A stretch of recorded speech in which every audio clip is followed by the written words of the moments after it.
So today is the 8th of July, 2017. I'm standing at the intersection of St. Clair and Spadina. And in this video, I'm going to give you a tour of Spadina using a camera which is mounted to my linear recumbent bike. So as I mentioned, the road that we're riding on here is called Spadina. And Spadina actually kind of changes names along the way. It's always known as Spadina, but this portion is Spadina Road, where later on it becomes Spadina Avenue, and there's a very short portion where it's known as Spadina Crescent. So we're just going over a bridge here, which currently is half of it's under construction. So you got these traffic lights you got to wait your turn to be able to cross in your direction. We're lucky enough to get a green light, but if you don't get a green light, you're usually liable to wait quite a long time, it seems.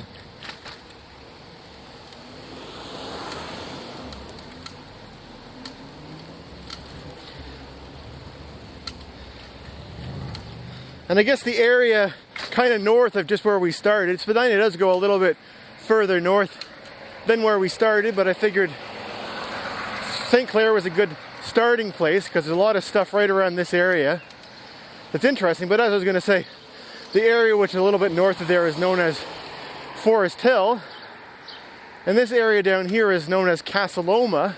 The neighborhood's known as that because there's actually a building here, which we're just about to see in a moment, called Casa Loma. But before that, I just wanted to point out another building which is over on our left-hand side, which I'll try and point the camera over towards. It's a nice big old house over there, which is now a museum called the Spadina Museum. And then after that, if you wanted to continue going down on Spadina, Spadina just becomes a place where you can walk. There's a sidewalk and stairs because it's very steep right there. But I'm just going to loop around so we can continue on the bypass of Spadina, which comes over this way and goes past that building I mentioned earlier, which is called Casa Loma, which is really like a castle. It's definitely a tourist attraction in Toronto. There's always people, coming up here to go walk around in the big old castle. But the name of it sounds like Castle Loma, but it's actually spelled Casa, C-A-S-A, Loma, L-O-M-A, two separate words. So now we're just going to be going down that hill that I kind of alluded to earlier, but as I said, we're taking a bypass of it, which is a little bit less steep. And I apologize for the bumpy road. I do realize that those bumps get amplified quite a bit on the screen when this video is being played back. And I want to make a left here, but the left turn lane isn't open. So I'm going to actually get off my bike. Now there's a red light, and I'll walk the bike on this crosswalk here. The only reason I want to go here is because if I were to continue, that road would sweep around to the left and it would link back up with Spadina. But the City of Toronto Archives is on Spadina, just a little bit north of there. So if we went that way, we would be bypassing that. So I'm just going to wait for this traffic light to change so I can walk across.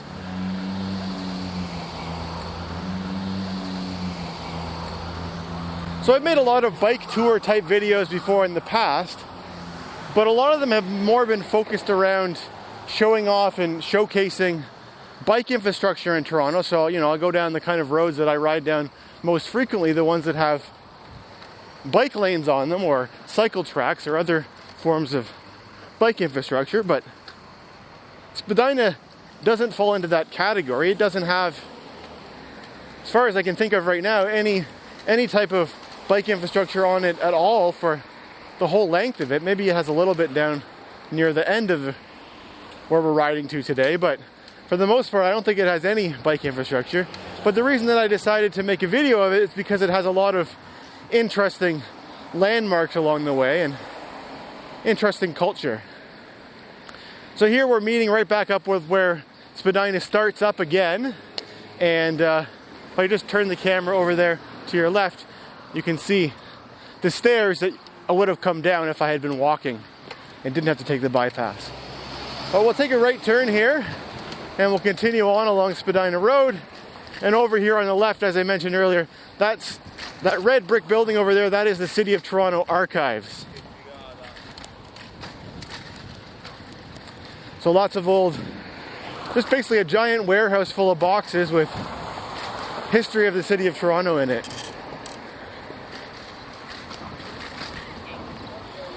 And we're just going underneath some railway tracks here. These are the Canadian Pacific Railway tracks, the CP Rail. And right after that, we're waiting at a traffic light to cross for a road which is called Pont Street, which is a east-west street. Spadina is a north-south street, so we're heading in the south direction down towards Lake Ontario, which is where Spadina terminates.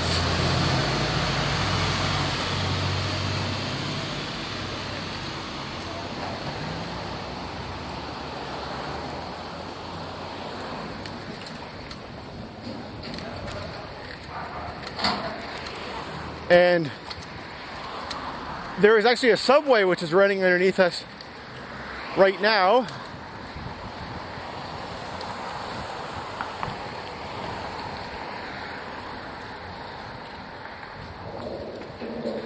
And that back there was a subway stop for that subway line, the Pont station. And this portion of Spadina is still called Spadina Road. It kind of would have been logical if they had changed the name after that gap where Spadina doesn't continue, but it's still Spadina Road for a few more blocks until we get to Bloor. And then it'll become Spadina Road. And then it'll become Spadina Avenue. And the reason that I think that it actually changes at Bloor is because Bloor Street used to be the city limits. Anything north of Bloor was not part of the City of Toronto until this area right where we're riding through right now was what they call annexed to the City of Toronto. So it was a little bit of an extension of the City of Toronto.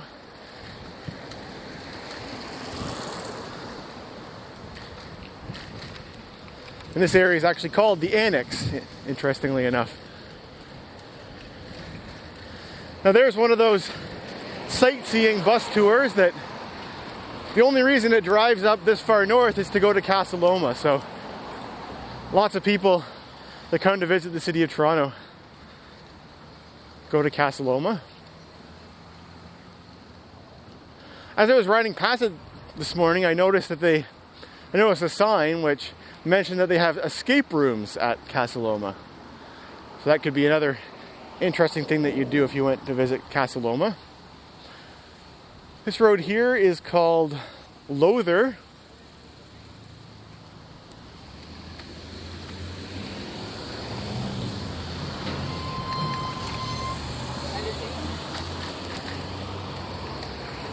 And the next traffic light is Bloor Street, which is the main east-west street throughout Toronto. It's the only street that has a subway line running under it that goes in the east-west direction.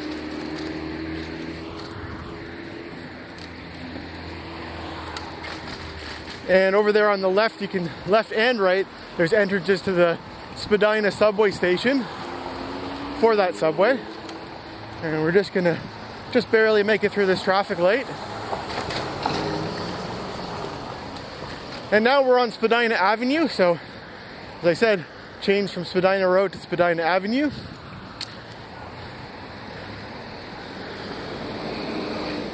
Now, an interesting piece of trivia is that for the first probably 100 years of the name Spadina, it was actually pronounced Spadina, and the name actually comes from an indigenous Canadian word, which I think means at the top of a hill. And I could be wrong on that, I'll have to check. But so the reason that name came up was that museum that we saw that was at the top of the hill, that was known as Spadina House. That was actually the farmhouse of a very big farm that occupied a huge amount of area north of the city of Toronto. And so they named the house after that. And then when they built the street that went up to it, I guess it was known as the street to Spadina. So that's what the name of the street was called.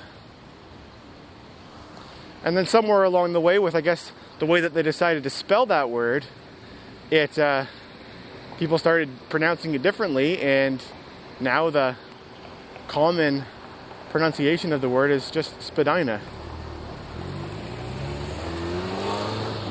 But if you go to that museum, I believe they still use the original pronunciation, Spadina.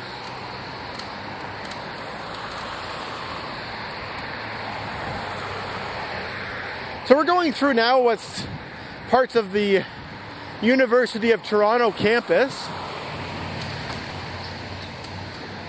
which is a big university campus in downtown Toronto area. And Spadina has streetcars which run on it. So there's one that we just passed on our left-hand side, one of our newer streetcars. And right here, you can see there's a building that's straight ahead of us, and the road snakes around it. It actually snakes around on both sides. And this little circular area of the road is called Spadina Crescent.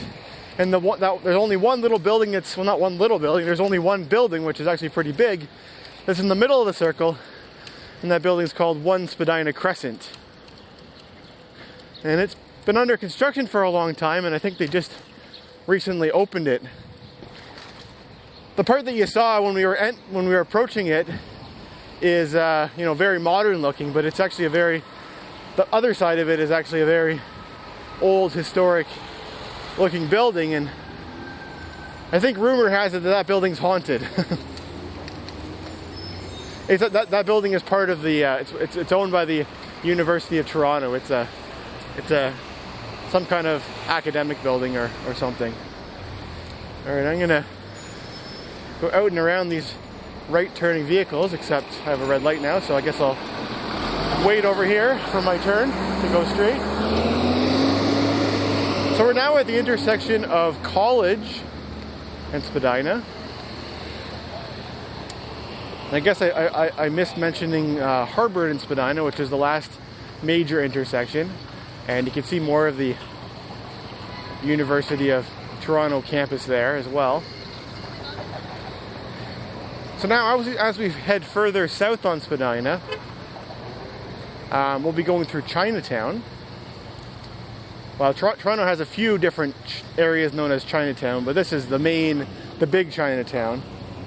There's also one on the east end called on Broadview Avenue. This is the main Chinatown.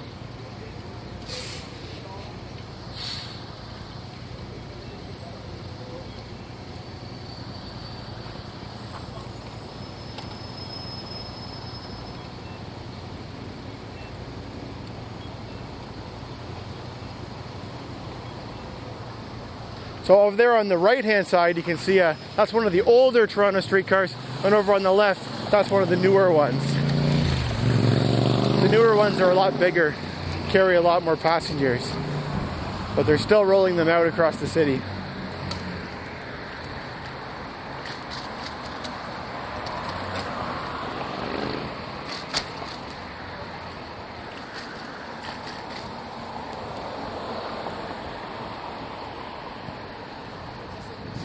So as I mentioned, no bike infrastructure on Spadina, just these painted sharing arrows that are supposed to inform vehicles that the road is, well, it's supposed to inform everybody that the road is being shared by bikes and cars, but they don't really do anything to actually separate them. So a lot of cyclists argue that they're pretty useless, and I'm a member of that camp. The one useful time when they have them is when you've got two sections of a trail and the trail is discontinuous and you have to ride on the road for a little bit. The sharrows can be good to help for wayfinding, for finding the next part of the trail. So now you'll notice a lot of the businesses here have Chinese writing on them and Chinese decor. Lots of little shops in Chinatown.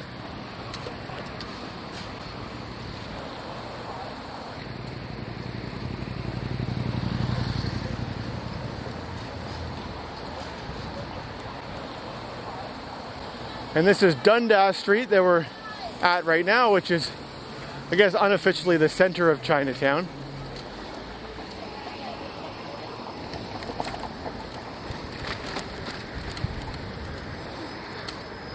And as we're riding down, you probably will notice the CN Tower up on the left-hand side, which is our tallest freestanding structure. Quite a tall radio antenna that's also a tourist viewing gallery of the city.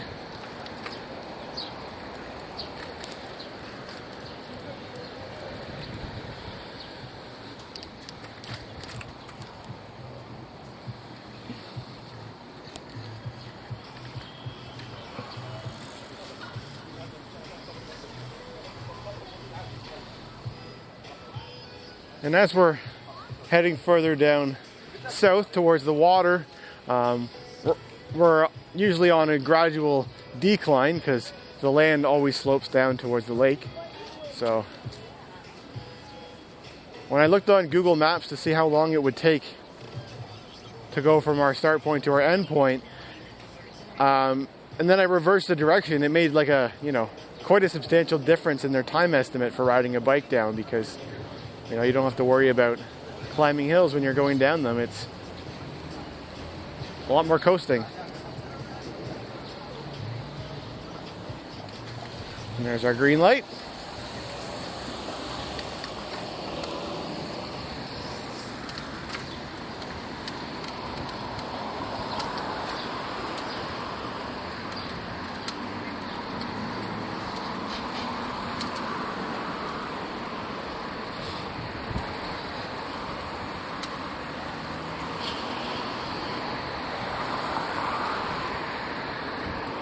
And the street we're approaching here is Queen Street, which is another major east-west street in the downtown core.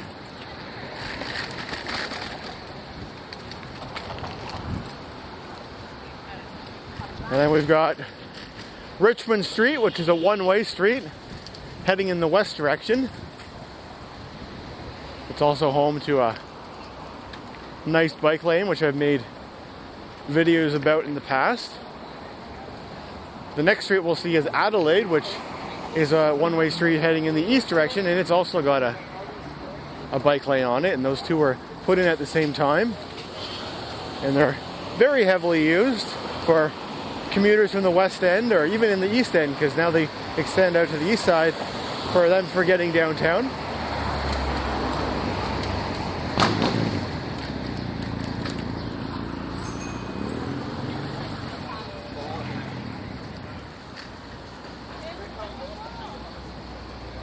There's lots of cyclists riding on Adelaide. And I can noticed a few people today wearing their Blue Jays gear, heading down to the Rogers Centre, also known as the Sky Dome, which is where the Toronto Blue Jays baseball team plays. They got a game this afternoon at 1 p.m.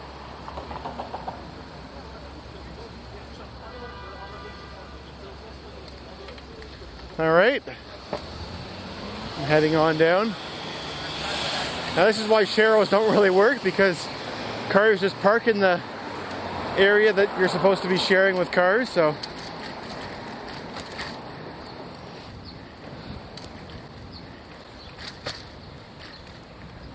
And then here's King Street, which again is another really main east-west street in the downtown core.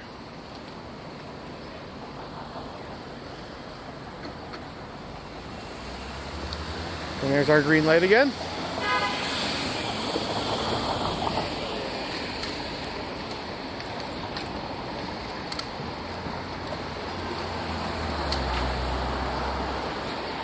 This is my first time making a video on this bike. I mentioned in the video where I was overviewing this bike, which is my Iowa linear recumbent bike, I mentioned that I was still figuring out a way to mount my camera onto it, and I thought I was going to have to make a bracket to hold it on.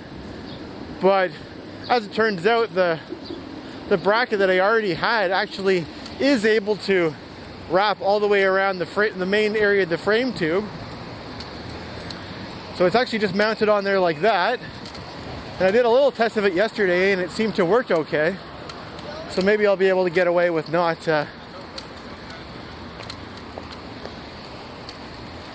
building anything, just using what I've already got. Actually, why don't I just stop here and I can show you the Rogers Center as we're crossing over. Actually, quite a bit of things to show you right here. So that's the road we were just riding on. If you look over here to the west side, you can see there's quite a few railway tracks, and there's a GO train sitting there, which is our local commuter train. You can also see there's a pedestrian bridge over there. And then on the other side, of course, you see the CN Tower, and below there, that's the Rogers Center, where the Toronto Blue Jays play.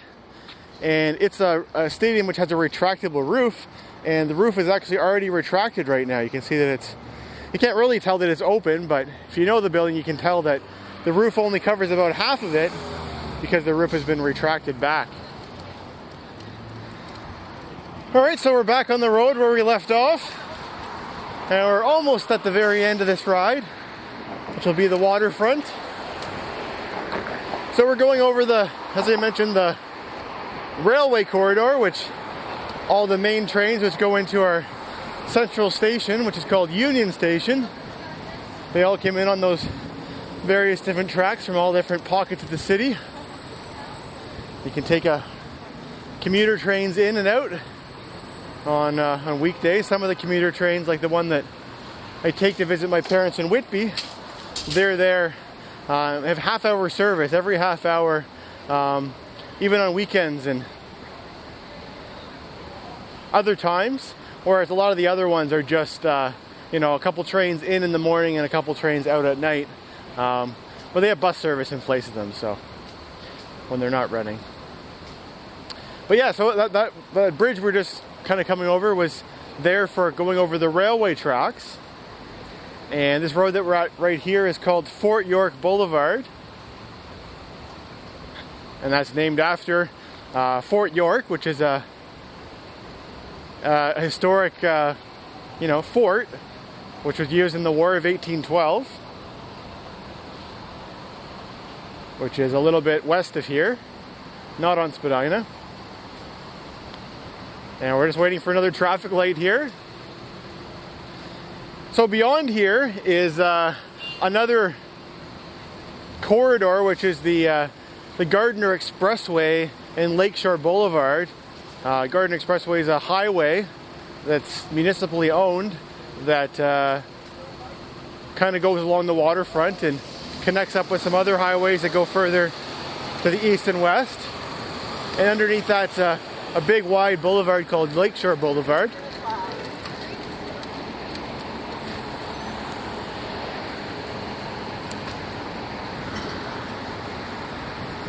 So because of the way this intersection is designed, I have to actually move over to the center lane to be able to go through here.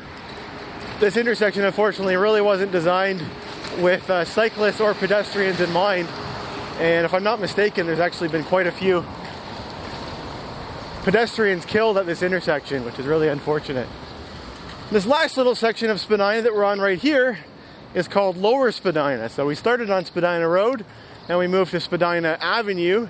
Briefly we were on Spadina Crescent, and then back to Spadina Avenue, and now we're on Spadina, or Lower Spadina. And there's a really big sailboat, which is traveling. I can just barely see it beyond in the distance, traveling along the harbor. Hopefully the traffic light, maybe I can squeeze through here and we'll get a better look at it as it goes through. That big sailboat with the white sails sailing along the water. There's a good shot of it.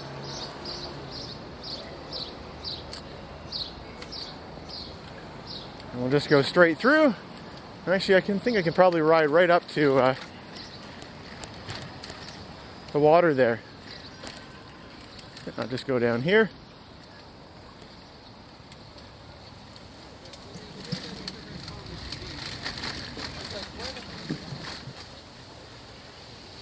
And here we are, right on the edge of Lake Ontario. So now that I'm here down on the water, I'll just give you a quick 360 view of what you can see around here. So there's my bike parked back there. There's the CN Tower right there. And then looking out here, this is all Lake Ontario. Now it appears that Lake Ontario doesn't go out very far because there's land which is not too far away on the other side. That land is actually part of the Toronto Islands, which is a bunch of islands which are just off the coast of Toronto. And they actually have an airport, which is over there, which is on the Toronto Islands as well. The Toronto Islands are actually a really great place for going and riding a bike. There's a ferry which you can take over there and you can ride from end to end of the different islands. And as I said, it's a really nice place for riding, and I would love to take my bike over there and show it to you. But unfortunately right now, there's been a lot of flooding over there, and they actually have the island closed to tourists. The water level is quite a bit higher here this year than usual. And actually you can see this area of the dock here. This would normally be, you know, above the water level, and the water is so high that you can't actually walk out onto it. Over there you can see the same with that part of the dock. There's actually a bike rack out there for people to lock up their bikes on, but that's underwater too. So anyway, that concludes my video tour of Spadina. I hope you enjoyed it. Please leave a comment below and let me know what you thought, and thanks for watching.